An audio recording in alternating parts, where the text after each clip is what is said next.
एक डिबेट कश्मीर को लेकर हो रही थी और नेहरू जी बहुत बड़ी जोर जोर से फिलोसफिकल बात करते थे वो तो, क्योंकि वो कहते थे भाई एक्सीडेंट हिंदू थे। अब हमें पता नहीं कि एक्सीडेंट हिंदू कैसे होता है, और वो उनका खान पान कल्चरली मुसलमान थे और रहने में अंग्रेज थे। नेहरू जी कश्मीर पे फिलोसफिकल भाषण दे रहे थे, यानी जिस राज्य में आग लगी हुई हो, जिसमें पड़ोसी राज्य ने कबाइलियों की शक्ल में अपनी फौज को भेज दिया हो और वो फौज दंदनाती हुई अंदर घुस रही हो, और वो कश्मीर के ऊपर एक पीछे हाथ बांध के विजनरी अंदाज में अपना भाषण दिए जा रहे थे। सरदार पटेल उसी जगह बैठे हुए थे, माउंटबेटन उसी जगह बैठे हुए थे, और एक साहब और बैठे थे जो अब नहीं रहे, उनका नाम है सैम मानेकशॉ। ये रेफरेंस बता रहा हूं मैं आपको कोई किताब ऐसी नहीं बताऊंगा जिसका दूर दूर से भी आरएसएस और बीजेपी से संबंध हो, क्योंकि आप 5 जन को जैसी कोट करेंगे कहेंगे ये झूठी खबर छापते हैं। एक बहुत बड़े जर्नलिस्ट हैं, एक्सट्रीम स्टॉन्च एंटी बीजेपी और आरएसएस हैं, मैं उनसे जानता हूं, मेरी दोस्ती है।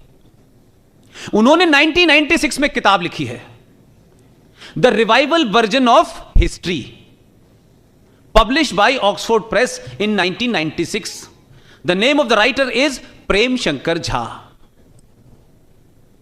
यह पूरा जो मैं वर्णन बता रहा हूं, यह उनकी किताब से बता रहा हूं, और उस किताब में उन्होंने सैम मानेकशॉ का इंटरव्यू लिया है। तो सैम मानेकशॉ, पूरा देश उस आदमी की बहादुरी और ईमानदारी को सलाम करता है। उन्होंने कहा कि जब नेहरू जी लगातार बोल रहे थे तो पटेल बड़े अनकंफर्टेबल थे, उनको बड़ी उलझन हो रही थी कि एक तरफ ये सिचुएशन है, मैं यहां होम मिनिस्टर बना बैठा हुआ हूं और यह आदमी फिलॉसफी की भाषण दे रहा है, और वहां पे सैम मानेकशॉ भी बैठे हुए थे और माउंटबेटन भी बैठे हुए थे। आपके आदमी की चतुराई, आपके राज्य के उस आदमी की सोच ने 70 साल लगा दिए दूसरा आदमी को भेजने में, थी उस वक्त भी। लेकिन वो किन चीजों से घिरे हुए थे, किन लोगों के बीच बैठे थे कि उन्हें ठीक भी रहना है और काम भी करना है। सरदार पटेल ने नेहरू से भाषण देते में कहा कि नेहरू तुम्हें कश्मीर चाहिए कि नहीं चाहिए, तो फिलॉसफी के अंदाज में सरदार पटेल के इस मकसद को वो नहीं समझे, और सरदार पटेल से बड़े उसमें बोले व्हाई नॉट। तो सरदार पटेल ने सैम मानेकशॉ के कान में कहा कि आपको ऑर्डर मिल गया, जाइए। और फिर सैम मानेकशॉ ने आखिर में जो काम कहा वो मजे की बात है। सैम मानेकशॉ ने कहा कि सरदार पटेल से मैंने पूछा कि ये बात आपने अनजाने में कही है या जानबूझ के हिंदी में कही है। सरदार पटेल ने कहा अंग्रेजी में कहता तो ये माउंटबेटन समझ जाता और उसे करने नहीं देता। तो कैसे कैसे उस वक्त भी लोगों ने राष्ट्र को बचाने के लिए पूरी ताकत लगाई है।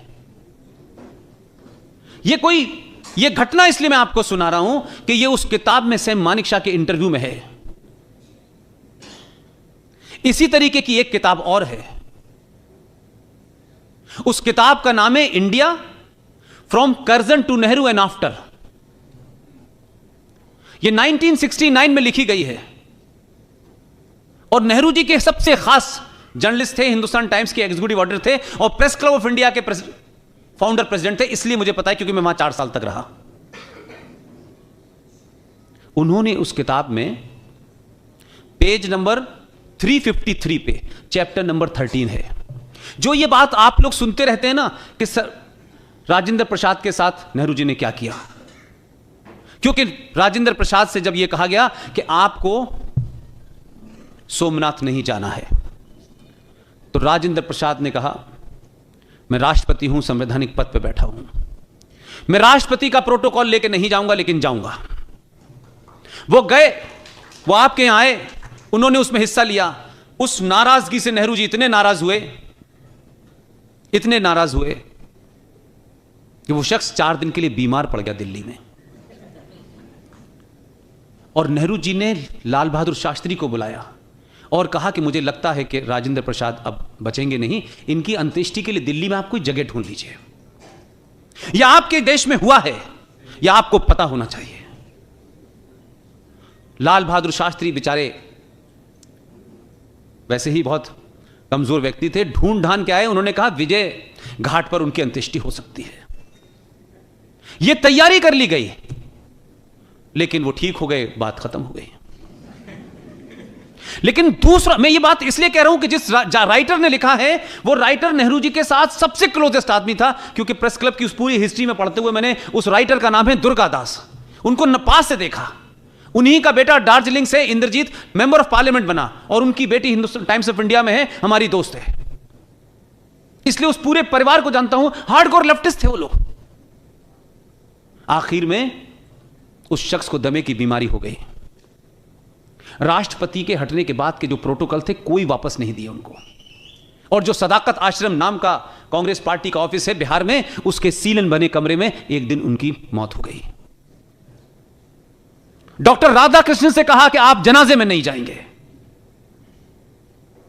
उस पूरी बात का वर्णन पेज नंबर 353 चैप्टर 13 में लिखा हुआ है, वो भी किताब पढ़ लीजिएगा। इसी तरीके से एक घटना और बताता हूं मैं आपको, ये मैं सिर्फ इसलिए कहने आया हूं, बड़े बड़े लेफ्टिस्ट जिनको लगता है कि पैदा होते ही वो ज्ञानी हो जाते हैं। लेफ्टिस्ट होना इस देश में फैशन था एक जमाने, लेफ्टिस्ट का मतलब ज्ञानी, पढ़ा लिखा। अब उन्हें ढूंढना पड़ रहा है कहां है वो।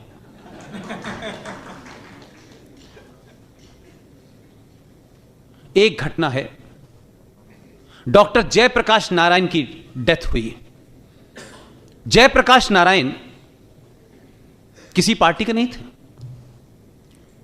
उनकी जब मौत हुई, उस जमाने की बात है, कोई 75-76 के आसपास की मेरा ख्याल है बात होगी, ये 2-4 साल आगे पीछे की होगी। मुझे इतना जरूर याद है कि रेडियो पे 3 बार उनकी मौत की गलत खबर चली और वो लंबे समय तक डायलिसिस पर रहे।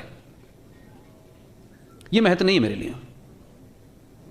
जयप्रकाश नारायण की मौत होने के बाद पार्लियामेंट में कुछ लोगों ने कहा कि उनको श्रद्धांजलि देनी चाहिए।